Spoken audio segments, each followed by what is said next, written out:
This is CGTN, China Global Television Network.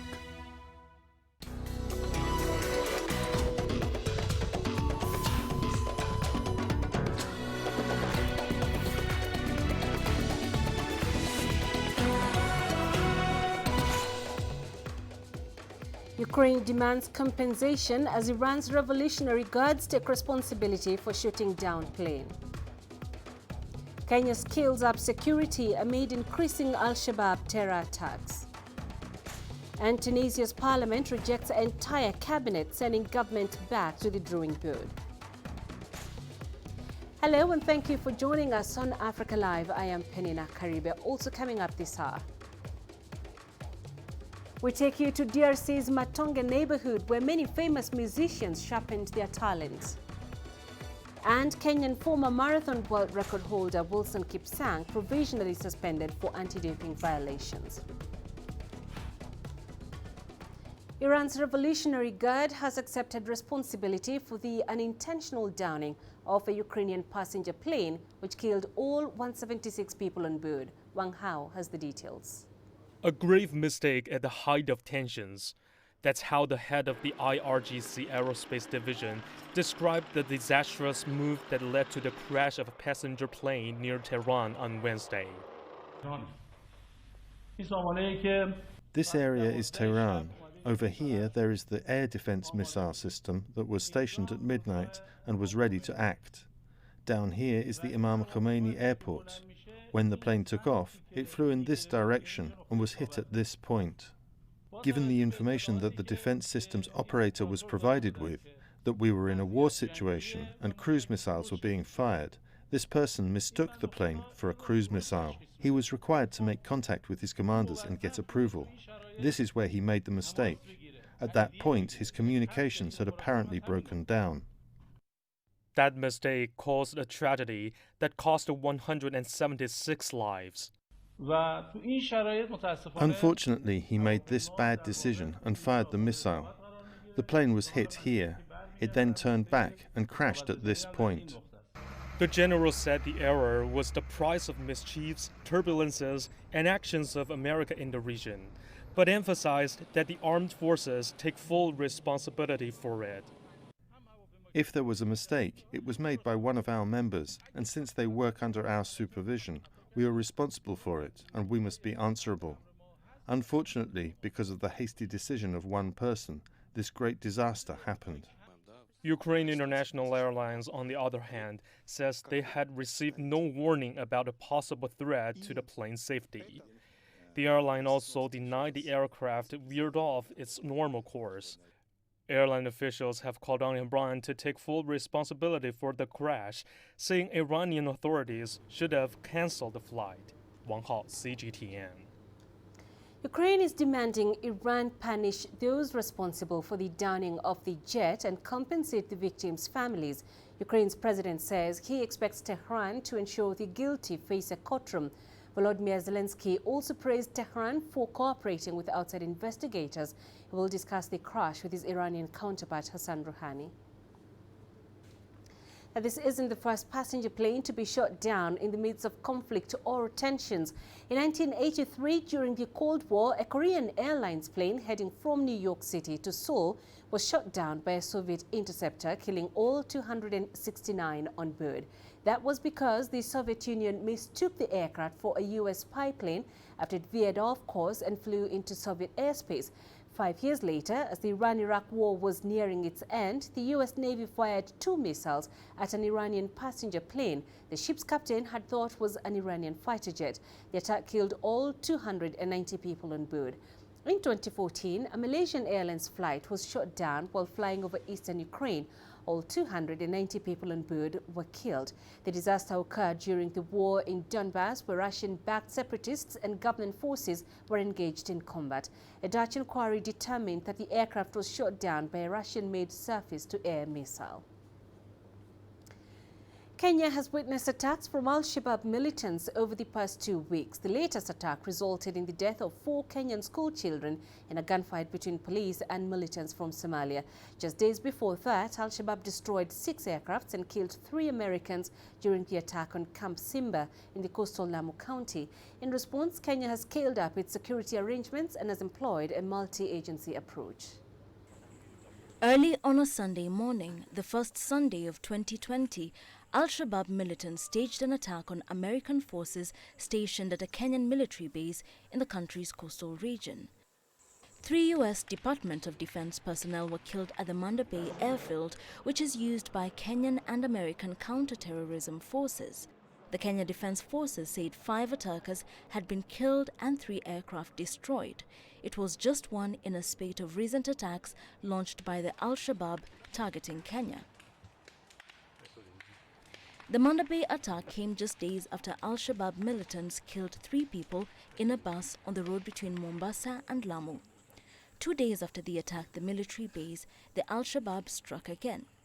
This time they targeted a primary school in Garissa County near the border with Somalia.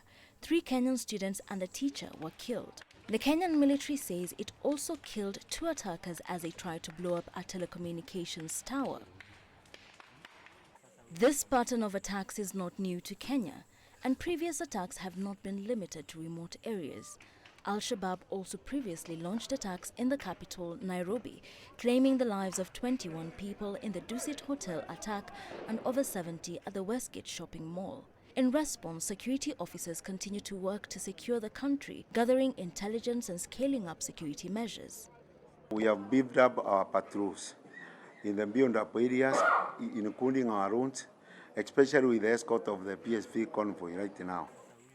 Since 2015, security forces have conducted security operations in Boni Forest, believed to be a hideout and training ground for the militants. It's not police alone, but all the teams. That is the police, we have the SIPU, we have the R&U, we have even the KNDF and other forces. We are working together. So we sit down, we plan together. In Lamu, an East African response force of between 50 and 100 troops arrived at the Manda Bay airfield to augment security. Top officials from the U.S. Africa Command also arrived to investigate the incident. Ever since 2011, when Kenya sent its troops to Somalia to fight the Al-Shabaab, its towns and cities have become targets for the militants, and security experts warn that the battle to secure the country is likely to be fought simultaneously within and beyond the country's borders. Bulkisa Nyabwa, CGTN. Tunisia's proposed government failed to win a vote of confidence. The House of People's Representatives decided with 72 votes in favor, 134 against, and 3 abstentions. If the next Prime Minister designate fails to win the absolute majority in 2 months, the head of state can dissolve parliament and call for a new legislative election. Al Jimli's team, which was made up of 28 ministers and 14 secretaries of state, failed to win the confidence of the absolute majority with 109 votes. The Prime Minister-designate accepted the Parliament's decision. This is not the first government in the world that does not succeed to win confidence. I have not failed, but this is a success for Tunisia. I'm confident. I did my best for the country.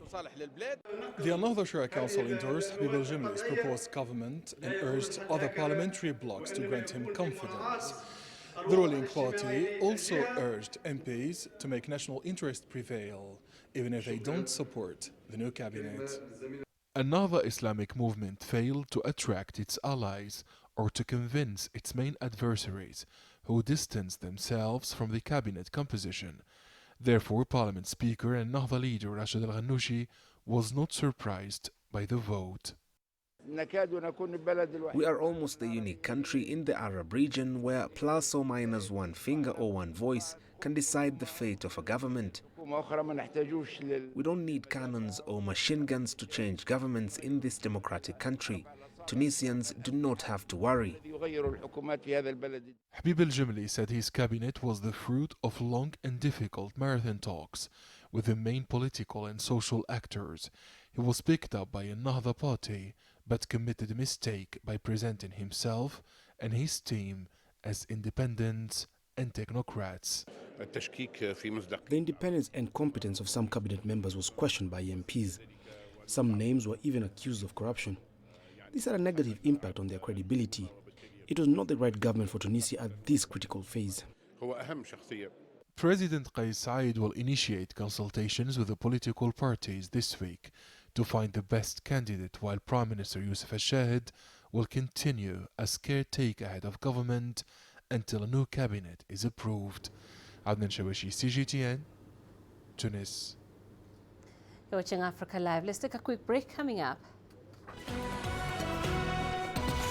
a foundation in South Africa joins forces with Australian sailing legend John Sanders to fight plastic waste pollution.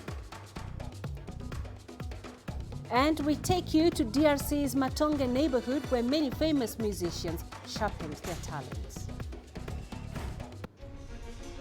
Images may appear to be identical, but looks can be deceiving. The difference is not always obvious. It has to be discovered. There are always different sides to a story. We put the focus on the details.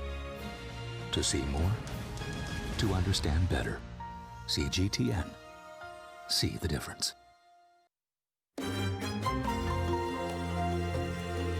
Africa Live. Find your voice.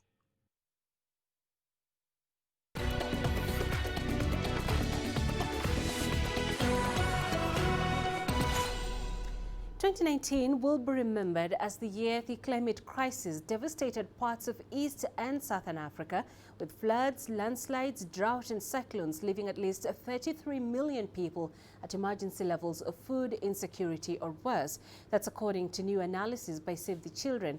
In South Africa, hundreds of people were displaced in December in Pretoria as a result of floods. Those people are still displaced. CGTN's Zulisa Njamela has more. Hundreds of people were rescued after being trapped by floods. The floods left scenes of devastation across some parts of the Gauteng province as downpours caused widespread flooding. This informal settlement, situated along the banks of a river that flows through Mamelodi Township just outside of Pretoria, felt the full brunt of the floods. Hundreds of shacks were destroyed and residents were left destitute. Speaking to residents who are being temporarily accommodated at a local church, Gauteng Premier David Makura said a committee has been established to look at relocating those living in one of many Mamelodi residents who depend on the help of the church and the goodwill of community members who extend their hand to assist. Government arena. The way I see it, government has probably forgotten us. I really don't know. Our premier should help us because he promised. He said before Christmas, we will be placed in a different place, but still nothing. Everything that we have here, food, clothes and everything, it's because of the civil society and the community at large. The government hasn't played any role whatsoever. Then we're saying, please take us to a better place so that we can start to rebuild our lives, because here we can see the government doesn't bring anything. We are depending on the civil society and the people as well. So if they can give us a land as soon as possible, we will see how we rebuild our lives together as a community. It's a dire situation. The kids, they just make you to go through another day. You know how they greet you with all the smiles, when deep down you know that this child, okay, it's okay. You know that this child has absolutely nothing. But in the morning they greet you as if they have everything in the world. So it's really difficult. Pastor Gentile says he and community members are now tired of calling on government to assist them. They have been given numerous assurances that amount to naught. The Premier's office says it has now officially found land for these families to move to, and they will be moved in due course. But for these families, every day gets harder as they're forced to share everything in this church. Yodisa Njamela for CGTN in Pretoria, South Africa. As part of a worldwide push to raise awareness of plastic waste, the Minderoo Foundation in South Africa has joined forces with Australian sailing legend John Sanders in his world record 11th solo circumnavigation of the globe. The foundation also announced a global solution to end the plastic waste crisis that will hopefully raise up to $20 billion per annum to fix the devastating pollution of the oceans. CGTN's Angela Coppola has more. Sanders is collecting ocean samples every day throughout his voyage to create a database of the amount of microplastics in southern hemisphere oceans.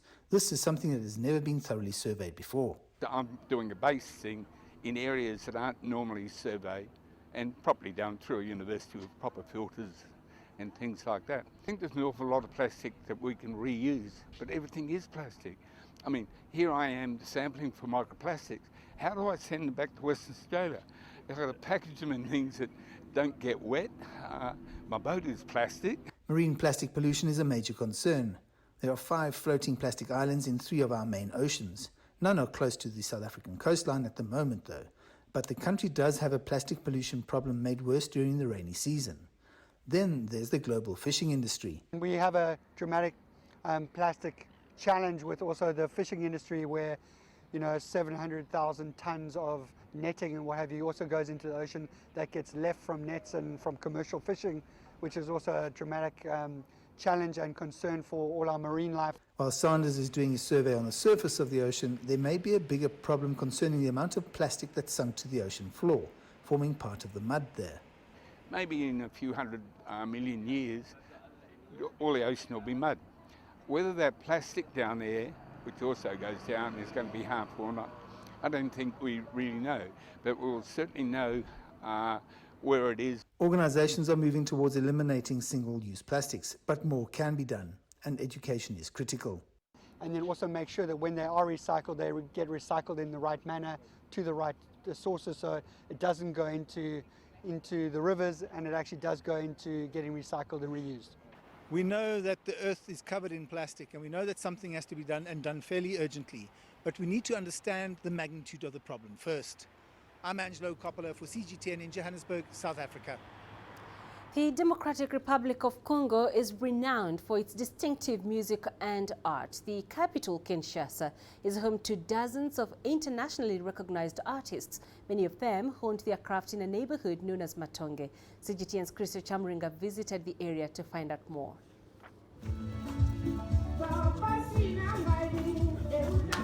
The sounds of legendary Congolese musician Papa Wemba waft through the evening breeze in Kinshasa. Wemba died in 2016 during a performance in Ivory Coast, but his memory lives on. It's here in the Matonge neighborhood where Papa Wemba and many other Congolese musicians began their careers. This group of performing artists is on a mission of conserving the area's rich history. Matonge Lisolo is a performance that's meant to promote our arts and culture. We want historians and students to learn about our unique art. We created this skit to preserve our history and culture for future generations. Life is tough for many Congolese due to the lack of jobs. Some estimates put youth unemployment at 90%. And so music and drama offers solace for many of them. We grew up in this neighborhood with famous musicians like Papa Wemba, who taught us about the ideology of Matonge. It's about living life to the fullest and dressing well. Performances like these are meant to show the resilience and fortitude of the Congolese, despite the challenges they go through. Matonge neighborhood is known for its bustling nightlife. It has produced many famous Congolese musicians and visual artists. The organizers of this event hope its reputation will be maintained for generations. Christo Chamringa, CGTN, Kinshasa, Democratic Republic of Congo. Coming up in sports. Former Kenyan marathon world record holder Wilson Kipsang